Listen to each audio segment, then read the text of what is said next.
మట్టిని చుట్టి మూర్తులు సృష్టించిన శక్తులు, జనానికే జీవాన్నిచ్చిన అమ్మలు, తరానికి మరో తరానికి వారధులు, ఆది పరాశక్తులు మీరందరికీ కూడా పేరు పేరున నా నమస్సులు తెలియచేసుకుంటున్నా.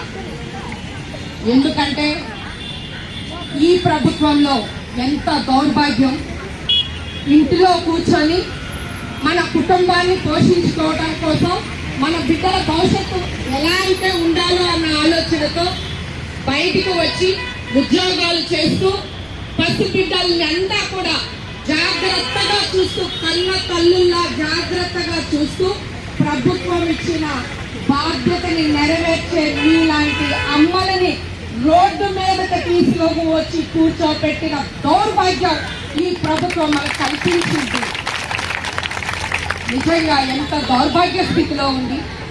ఆ రోజు పాదయాత్ర చేస్తూ ఎన్నో పనికి రాని ఇంప్లిమెంటేషన్ లేని హామీలు ఇచ్చి గద్దెనెక్కింది ప్రభుత్వం.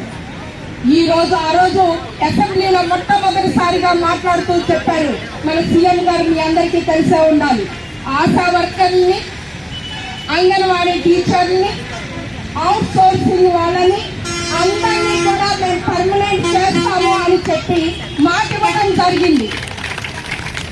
కానీ ఆ మాటని తుంగలోనే తొక్కి ఒకలేమో అంతకు ముందు ఉన్న ప్రభుత్వాన్ని మేము మీకు అన్ని చేస్తామని చెప్పి మనల్ని ఓటు బ్యాంకు లాగా వాడుకొని ప్రభుత్వాన్ని ఎక్కిన ప్రభుత్వాలే ఒకడు గుడిని మింగితే మరొకడు గుడిలో లింగాన్ని కూడా మింగేశారు.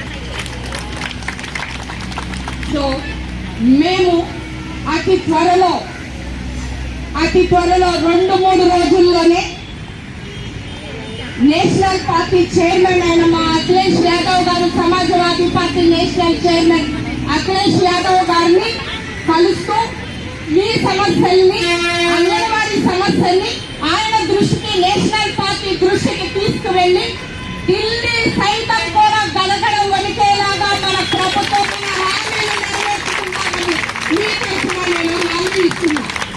మేమే కాదు, అతి త్వరలో ఇది కనుక జరగకపోతే మీ నాయకులందరితో నేను కూడా కలిసి, నేను కూడా ప్రతి నిమిషం మీతోనే కూర్చొని పనిచేస్తూ ప్రభుత్వానికి తోడుగా మీతో నేను వచ్చి పోషించడానికి, వాదించడానికి, మన హక్కుల్ని మనం గుర్తుకోవడానికి సంసిద్ధంగా నేను ఉంటానని చెప్తున్నా. అన్యాయం అధికారమే రాజ్యం వెళుతుంటే చూస్తూ నిలబడే ప్రతి వ్యక్తి కూడా నేరస్తులతో సమానమే. అలాగే ఎక్కడైతే ఆడవాళ్ళ కన్నీరు, ఆడవాళ్ళ ఉసురు ఉంటుందో ఏ ప్రభుత్వాలకు కూడా అది మంచిదైతే కాదు. ఎందుకంటే మీరందరూ అమ్మలు, నేను కూడా ఒక అమ్మని. అమ్మగా వచ్చి నా తోడ పుట్టిన వాళ్ళు, నా తోడ పుట్టిన అక్కలు, మా అమ్మలు, మా చెల్లెళ్ళు కష్టపడి రోడ్డు మీద నిలబడి గత 5 రోజులుగా దీక్షలో కూర్చోంటే నిమ్మకి నేరెత్తినట్టు ఉన్న ఈ ప్రభుత్వాన్ని ప్రశ్నిస్తున్నా. మన ఉత్తరాంధ్రలో, మన విశాఖలో కొండలు పగలగొట్టి 450 కోట్లు పెట్టి ఇంటి భవనాన్ని నిర్మించుకుంటున్న ఈ ప్రభుత్వానికి కనీసం మన ఫ్యామిలీస్, మన కుటుంబాలు 26,000 రూపాయలు జీతం ఇవ్వడానికి మనసే రావడం లేదా? మన దుర్మార్గులకి మనం అబద్ధాలు మాట్లాడటం లేదు, వాస్తవాలను చెప్తున్నాం, నిజాన్ని మాట్లాడుతున్నాం. నిజాలని నిర్భయంగా చెప్పే హక్కు కష్టపడి పనిచేసే ప్రతి ఆడబిడ్డకి ఉంటుంది. అందుకే అతి త్వరలో మనందరం కూడా కలిసి, మీ నాయకులతో కూడా కలిసి, మీరు సరే